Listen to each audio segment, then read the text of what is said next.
I have heard thousands of confessions in my life. I have sat beside the dying. I have buried mothers, fathers, and children. But nothing prepared me for the afternoon a woman named Teresa walked into my rectory office and told me what happened to her during the 4 minutes her heart stopped beating on an operating table. She wasn't crying. She wasn't shaking. She was calm, too calm. The way people are when they've seen something so real, it no longer frightens them. It just changes them. Father, she said, I need to tell someone before I lose the courage. And I think God wants you to share it. What she told me that day, I have never forgotten. I've shared pieces of it in homilies. I've prayed over whether to tell it fully. But today, I believe it's time, because what Teresa saw on the other side wasn't just a private vision. It was a warning, a mercy, and a message meant for every single person listening to me right now, whether you believe in God or not, whether you've been to church in decades or you go every single day. She saw souls. She saw fire that did not destroy but purified. She saw a face she recognized, one she never expected to see again. And she heard words spoken directly to her that she says were not meant for her alone. Stay with me, because by the end of this, you may never look at your own life or your own death the same way again. Let me start at the beginning, because the beginning matters. Teresa was 52 years old, a school teacher, married 30 years, 2 grown children, the kind of woman you'd see at the 10 o'clock Sunday Mass, sitting in the same pew, reciting the same responses out of habit more than conviction. She would tell me later, Father, I believed in God the way I believed in gravity. It was just there. I never thought about it. That changed on a Tuesday morning in March. She was at home making coffee when the pain hit, a crushing weight in her chest, like someone had placed a car on top of her heart. Her husband found her on the kitchen floor, called 911, and by the time the paramedics arrived, she had no pulse. They worked on her in the ambulance. They worked on her in the emergency room. For 4 minutes, by every medical measure, Teresa was dead. And this is where her story, and I want to be careful here, because I am not in the business of chasing mystical experiences for entertainment. This is where something happened that I cannot explain away. And neither could the 3 doctors who later reviewed her case. Teresa said, the pain vanished instantly. Not faded, vanished, like a switch had been flipped. She said she was aware of floating, though floating wasn't quite the word she used. She said it felt less like movement and more like her attention had simply relocated. She could see the room. She could see her own body on the table, gray and still. Doctors working over it with the kind of controlled urgency you only see in real emergencies and urgents. I wasn't afraid, Father, she told me. That's the strangest part. I should have been terrified. I felt more alive than I had in years. Then, she said, the room fell away. Not violently, not like a special effect in a movie. She described it more like waking from a dream within a dream, one layer of reality peeling back to reveal another, more solid, more real than the one she just left. I want to pause here and say something important because I think it matters for what comes next. Near-death experiences are not new. The church does not require belief in any private revelation, including this one. What I am about to tell you is Teresa's testimony, and I share it not because you must believe every detail, but because the fruit of what she experienced, the change it produced in her life and in the lives of everyone she's since told, bears every mark of something authentic. Scripture tells us, by their fruits you will know them. Teresa's fruit was conversion, radical, permanent, undeniable conversion. She said the next thing she became aware of was light. Not blinding light, not the cliche tunnel and light you hear about in secular accounts, though there was, in a sense, both. She said the light did not simply illuminate, it seemed to know her. She used a phrase that struck me deeply. It was like standing in front of someone who had read every page of my life and loved me anyway. That's the moment, she said, that everything she thought she understood about God cracked open, because Teresa, like so many of us, had spent her whole life assuming God was distant, watching from far away, keeping score. She told me she'd always pictured judgment like a courtroom, cold, clinical, terrifying. What she experienced instead, she said, was closer to being known completely. Every sin, every failure, every secret shame she had buried for decades, and finding that the light did not recoil from her. It grieved with her. It ached over the moments she had turned away from love, but it did not condemn her. I understood in that moment, she said, that hell is not God punishing us. Hell is what happens when a soul refuses all the way to the end to let itself be loved. God never stops offering it, but he will not force it. I remember sitting across from her in my office, notebook in hand, and feeling the hair rise on my arms. Because that is not something a lukewarm Catholic school teacher invents on her own. That is not something you learn from a Sunday homily. That is deep, ancient, patristic theology, the kind Augustine and Aquinas wrestled with for volumes, coming out of the mouth of a woman who 3 days earlier couldn't have told you the difference between venial and mortal sin.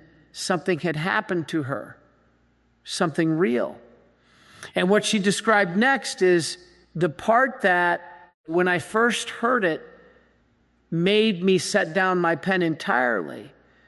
Because Teresa said that after the light, after the overwhelming sense of being known and loved, she was shown something she never expected and never wanted to see. She was shown purgatory. I need you to understand something before I continue. Teresa did not use the word purgatory lightly. She told me she had barely thought about it before that day. It was one of those doctrines Catholics nod along to without really considering, tucked somewhere between the Nicene Creed and the parts of the Catechism. Nobody rereads after confirmation class. But what she saw, she said, left no doubt in her mind that this is what she was witnessing. She described a vast space, not dark, not menacing, but not comfortable either. She said the best comparison she could offer was standing at the edge of a great quiet valley at dusk as medieval superstition, or we quietly assume, without ever really examining why, that everyone we love who has died is instantly and automatically in heaven, no purification necessary, no continued need for our prayers. Funerals have become celebrations of life, where the explicit petition for mercy on the soul of the deceased gets buried under sentimental eulogies. We say, he's in a better place now, and move on. And in doing so, we may be abandoning souls who are desperately waiting, as Frank was, for someone, Anage, to remember them. The Catechism is not vague on this point. It states plainly that all who die in God's grace, but are still imperfectly purified, undergo purification so as to achieve the holiness necessary to enter the joy of heaven. It is not a fringe belief. It is not optional Catholic folklore. It is a doctrine of the faith rooted in Scripture, affirmed at the councils of Florence and Trent, and echoed in the unbroken practice of the Church from her earliest days. And Teresa's vision, however you choose to weigh it, private revelation, always being subject to the judgment of the Church and never binding on the faithful, lines up with every bit of that ancient teaching. It doesn't contradict doctrine. It illustrates it. It makes it real, urgent, personal, in a way that catechism classes rarely manage to do. But Teresa's experience did not end with her uncle.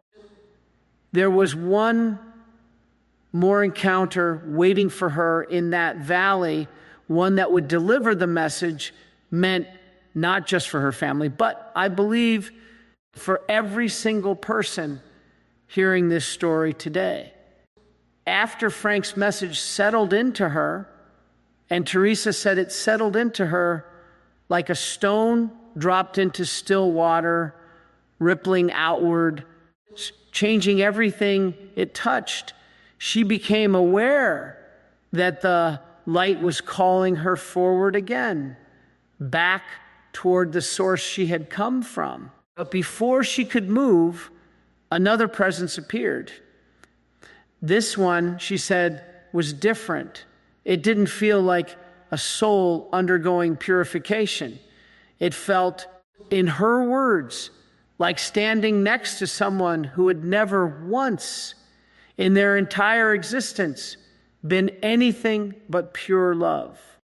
She described a figure she could not fully look at directly, not out of fear, but because the intensity of goodness radiating from it was almost too much for her to take in, the way you can't stare directly at the sun, even on a clear day. She believes, though she is careful never to claim it with certainty, that this was her guardian angel. She said it communicated to her with the same soul-to-soul clarity Frank had used, but its tone was different, not weary or longing, but urgent, focused, like someone delivering a message they had been entrusted with and needed to get exactly right. You're being sent back, it told her, not because your work on earth is finished, but because it has barely begun. What you have seen here is not for you alone. You must tell them plainly, without softening it, without fear of how it will be received. Time is not what they think it is. Teresa said this phrase struck her harder than almost anything else she witnessed. Time is not what they think it is. The angel, or whatever this presence truly was. And again, I remind you and remind myself that private revelation is always to be weighed with sober judgment, went on to explain, in a way Teresa struggled to translate fully into human language, that souls on earth treat their days as though they are infinite, as though there will always be another Sunday to finally go back to confession, another year to finally forgive the estranged sibling, another decade to finally get serious about prayer. But from where she stood, looking at that valley full of souls desperately clinging to the mercy their loved ones' prayers could still offer them, she understood with total clarity. The window we are given is short, and most of us spend it as though it will never close. Tell them, the presence said, that mercy is real, and it is greater than anything they can imagine, greater than their worst sin, greater than their deepest shame. But tell them also that mercy is not presumption. They cannot spend a lifetime turning away from love and assume the door will simply be standing open, unlocked, waiting on the day they finally decide to knock. The door is open now, today. This is the day mercy asks to be let in. Teresa said she wept not from fear, but from a kind of grief she'd never experienced before. Grief for every wasted Sunday, every excuse she'd made for skipping Mass, every year she'd let slide by treating her faith as a background hum rather than the center of her life. And then she said she was shown one more thing quickly, almost like a final image pressed into her memory before she was sent back.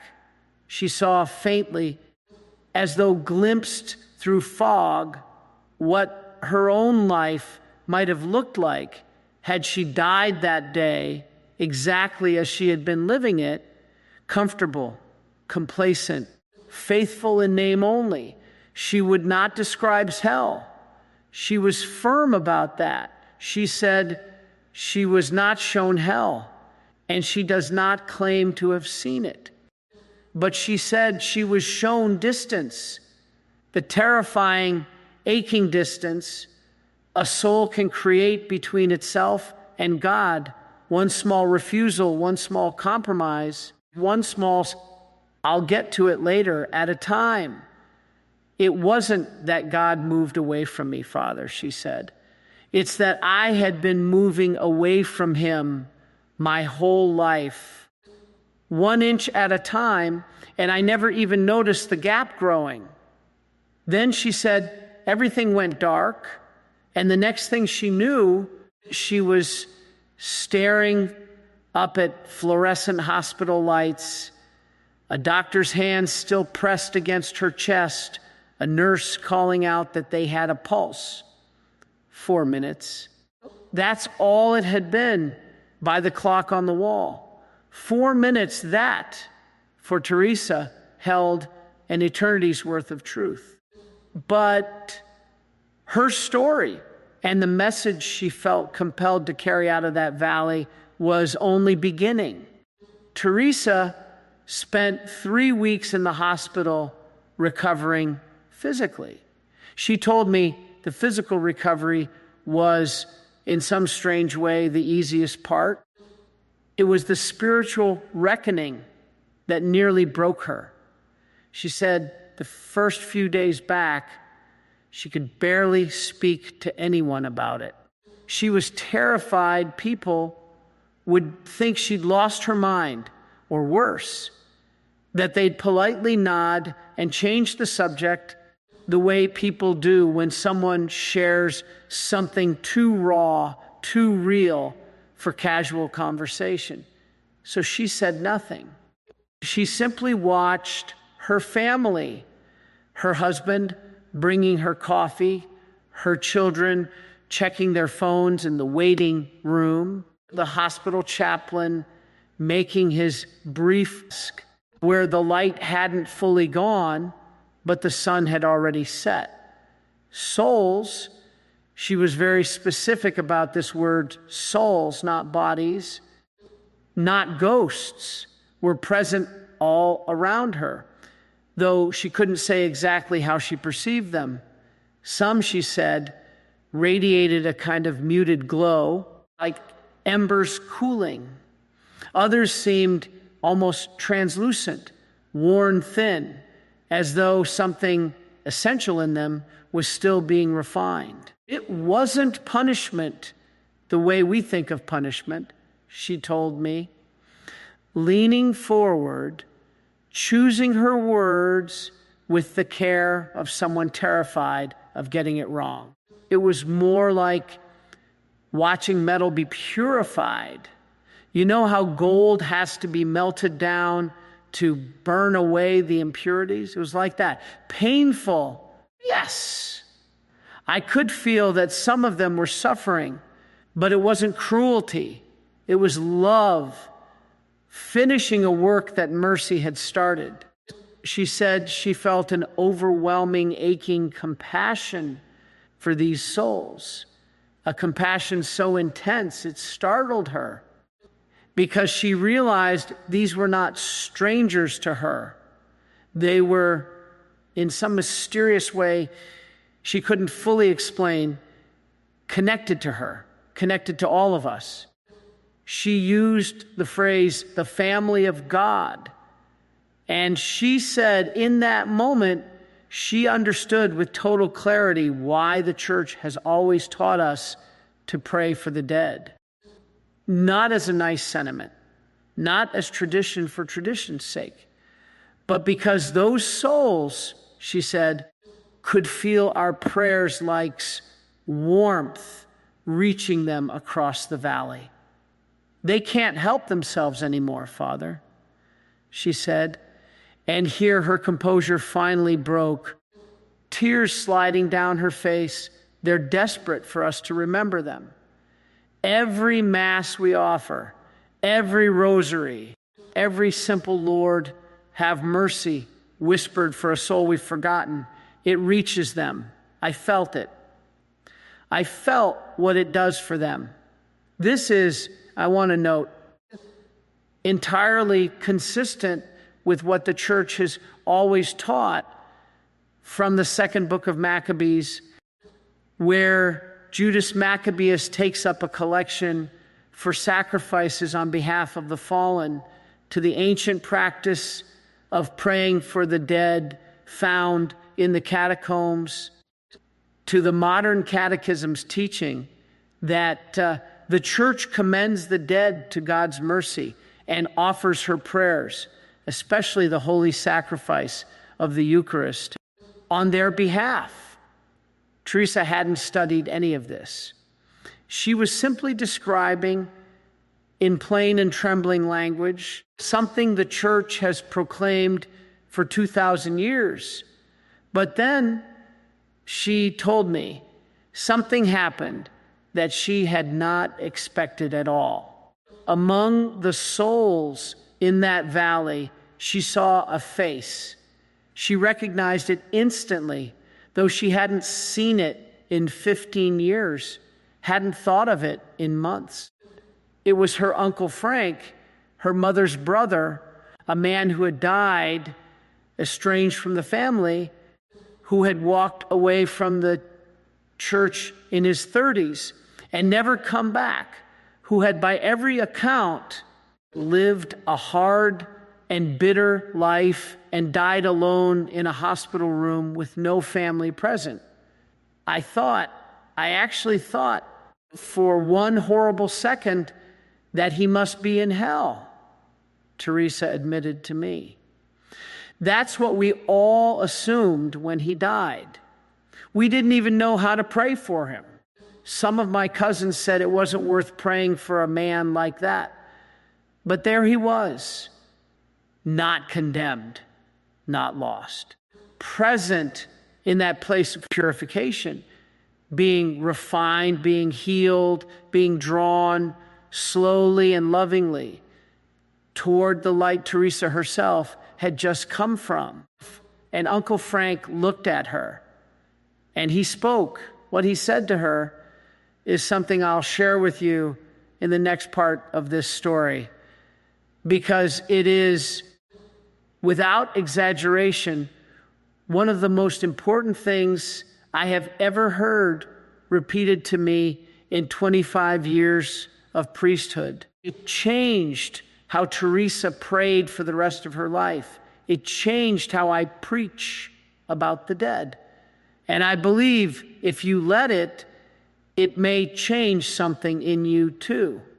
Teresa told me she felt no fear looking at her uncle, only a flood of love so overwhelming it nearly knocked her over. If over even meant anything in that place, Frank had died the way a lot of men of his generation die, quietly, bitterly, convinced that the church had failed him somewhere along the way, that God, if he existed at all, had certainly stopped paying attention to a man like him. He drank.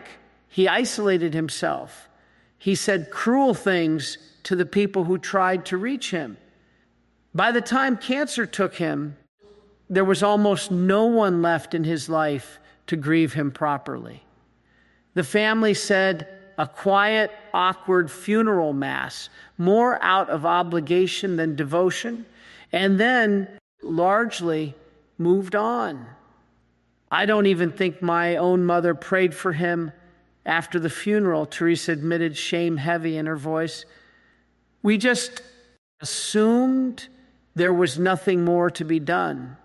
Or worse, some of us assumed he'd gotten what he deserved. But standing there in that valley of purifying light, Frank did not look bitter. He did not look angry. Teresa said his face held an expression she had never once seen on him in life, a kind of peace mixed with longing, like a man finally walking toward home after decades lost in the wilderness. He spoke to her, though again, she struggled to describe exactly how communication worked in that place. It wasn't sound, not exactly. It was more like understanding transferred directly, soul to soul, faster and clearer than any spoken sentence could carry. And here is what he told her. I asked Teresa to repeat it to me multiple times over several visits, because I wanted to be sure I captured it as faithfully as possible. This is, as close as I can render it, what she says he communicated. Tell them I am not lost. Tell them mercy reached even me at the very end in ways they cannot imagine. A single sincere thought of sorrow, a flicker of desire for God in my last conscious moment was enough for him to catch me. But tell them also, do not assume, as they did, that a soul like mine no longer needs their prayers. I am here and I am being healed, but I am not yet home. Every Mass offered for me is a rope thrown down into this valley. Every rosary is a hand reaching for mine. Do not let anyone go unremembered the way I nearly was. Pray for the ones no one else prays for. You have no idea how much it matters. Teresa said when he finished, the light around him seemed to brighten slightly, as though the message itself had cost him something to give, or perhaps had been a mercy granted to him specifically because he asked for the chance to say it. I sat with that for a long time after she told me, and I want to sit with it with you now, because I think this is the heart of the entire message. The reason I believe